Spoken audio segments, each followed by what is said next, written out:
Good evening, everyone. Mike Palmer from Know Your Rights Group and Success Coaching International with another very important live video update tonight.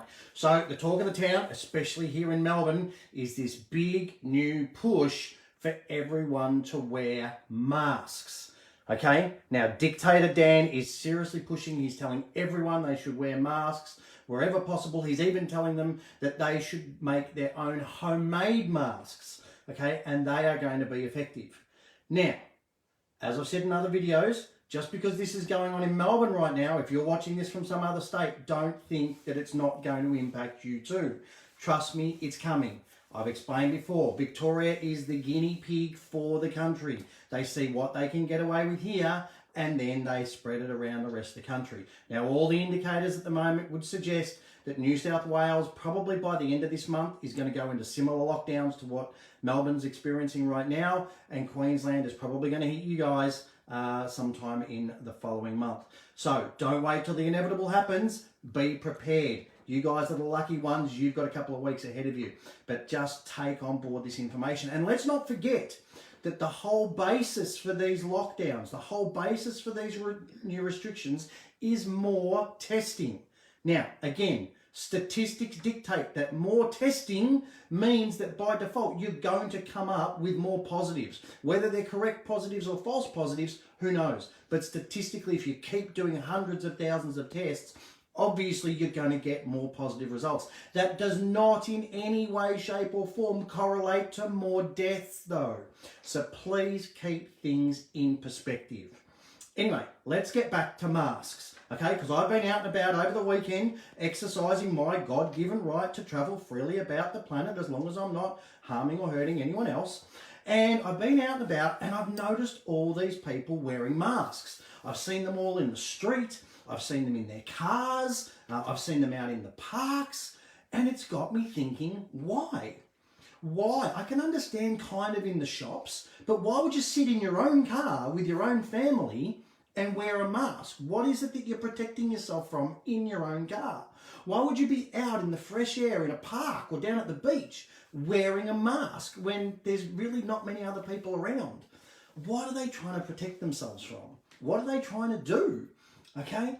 Anyway, it got me thinking, and as I suggest to anyone, anything that gets you thinking should be a good, starting point for you to go and start doing some research. So that's what I did. I went and I did some research. And I started off by looking at the types of suits and the types of protection that the people who deal with real viruses, and I'm not saying this isn't a real virus, I'm just saying the ones that deal with the other real viruses out there, hazardous chemicals, things like that, what do they actually wear to protect themselves? Now, I came up with some interesting images. Now, pardon the quality, I've just literally looked these up on Google Images and just printed them off my home printer. But they should give you an idea of the sort of things that people wear, okay? Full suits, head to toe, fully enclosed face masks with respirators. Here's another couple of examples of the different levels of suits that people wear with different hazardous chemicals, different viruses, things like that. Here we've got some people who are dealing with a patient who's obviously sick with a virus of some degree. These are the sorts of things that people who deal with real viruses, okay, with real infectious diseases, this is what they wear.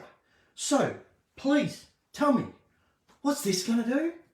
This little thin, flimsy paper piece of nothing, what is that honestly going to do? Okay, now before you answer, let me show you the box that these things come in, okay? This is a picture of the box that you buy these masks in, and it says, will not provide any protection against COVID-19, coronavirus, or other viruses or contaminants. Okay? That's the actual box telling you that. Okay? So, what on earth are people doing wearing these crazy little ridiculous flimsy paper masks? Again, if you want to go and see what it's all about, I've been telling people about this movie on a number of my videos. I've pulled it out of my DVD collection. It's called Outbreak. Okay, it's a great movie. It stars Dustin Hoffman, Rene Russo. I think it's got Morgan Freeman in there. A couple of other well-known names. It's an older movie out in the mid-90s or something. But it explains exactly what the government does when there's a real outbreak, a real contagion, and the lengths and levels that they go to really stop that from spreading. All right? So please, I urge you, go and watch that video. Because remember, our governments have been telling us for months now, okay, this is the most deadly, the most contagious virus of our time. We have had to economically shut down the entire planet for this virus, yet somehow that, okay, is going to stop it all. That's going to fix it all. Okay, now I don't care how indoctrinated you are. I don't care how brainwashed by the media you are. I don't care how desperately you believe that our government loves us and cares about us and wants to try and help us. Okay, you must see, okay, you must see the chasm, the absolute chasm of difference between this real virus, real contagious stuff, and this. Seriously. You must realise that things just don't add up. Okay? Now also, let's think about this. What happens when these guys go out to work, they go out on site, they go out to a job, what happens when they come back? Okay? They all get stripped down, they get hosed down, they get thoroughly cleaned. Okay? But our government says, no, just wear one of these, and when you're finished, just toss it in the overflowing public rubbish bin and that's fine. Really? Come on. Do you really, honestly, genuinely believe that? Okay? Because it just doesn't make sense. All right? Now, let's have a look at these hazmat suits. I'm going to try and bring this close so you can see. All right? Now, I'm not sure how clear that is, but all of the openings are all taped up. Okay? The gloves are taped onto the arms of the suit. The feet or the booties are taped onto the legs of the suit.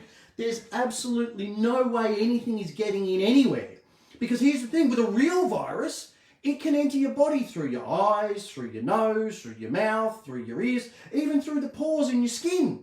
Okay? That's why when they're dealing with a real contagious virus, they wear this. How is this going to stop you or protect you from any of that? Okay?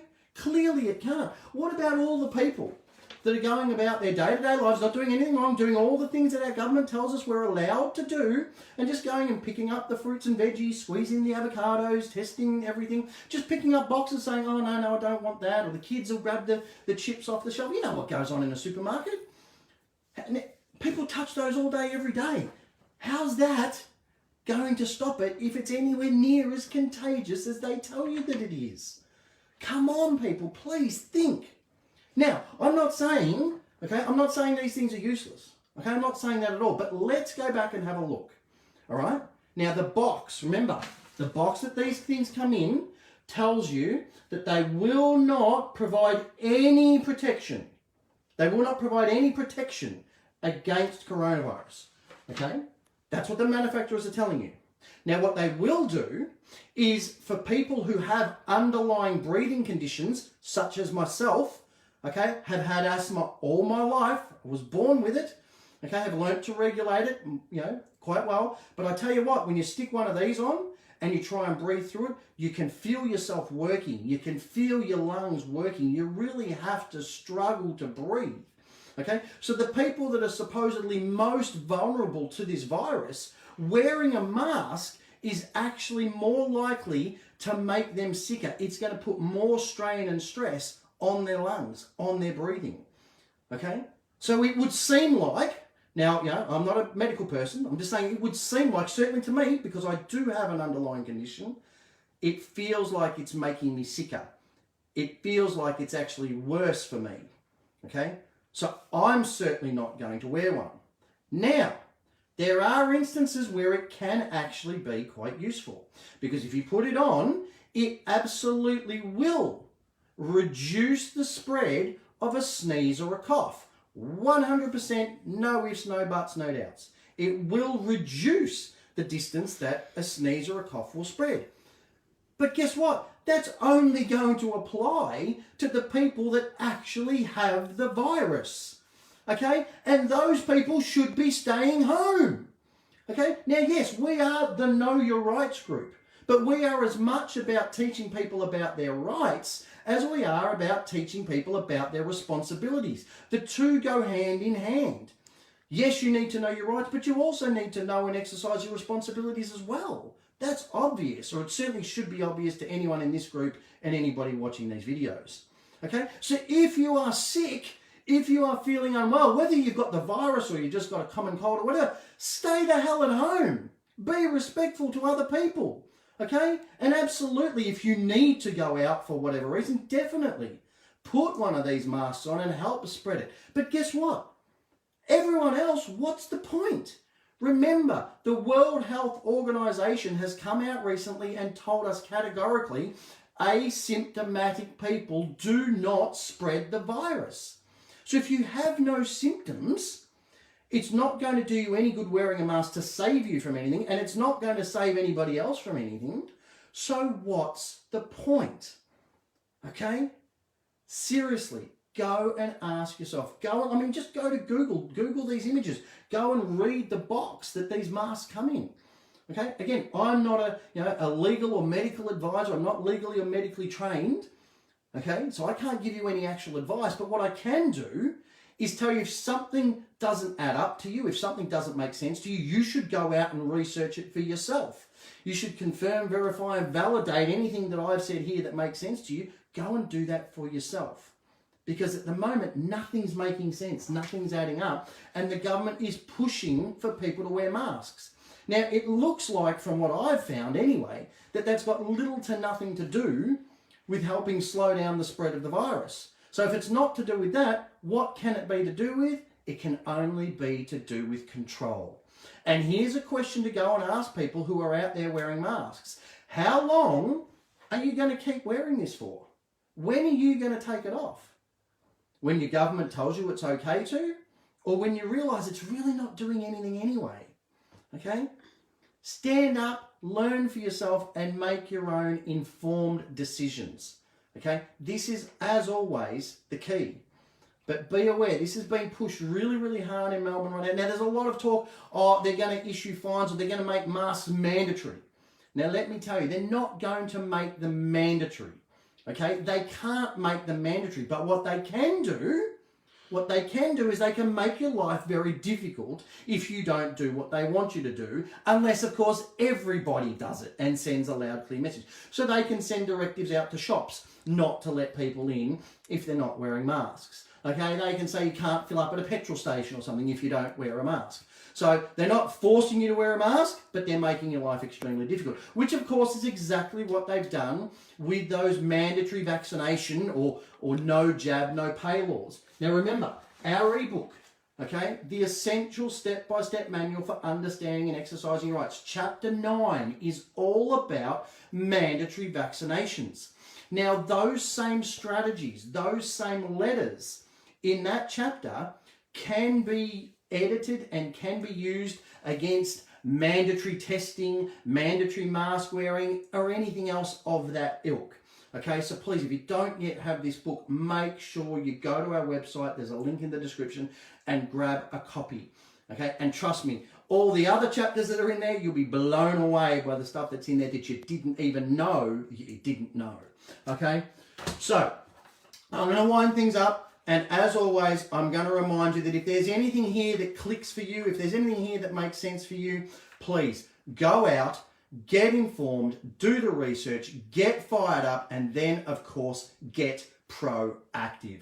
Now, just a heads up, okay, as I said, I'm not a medical or legal advisor. What we are going to do on Tuesday night's radio show, that's this Tuesday night coming from 8 till 10 p.m, we're going to actually have a registered nurse on our shows speaking to us all about the stuff I've talked about tonight. She's going to go into the ins and outs about masks, about the whole COVID-19, what people should and shouldn't be doing, and all the rest of it. So if you want to hear from an actual medical professional and her ideas on what all of this is, please make sure you tune into our radio show from 8 to 10 on Tuesday night. And you can just go to our website, knowyourrightsgroup.com.au/radio-show. Hope you all had a fantastic weekend. We'll talk to you all live on the airways on Tuesday night.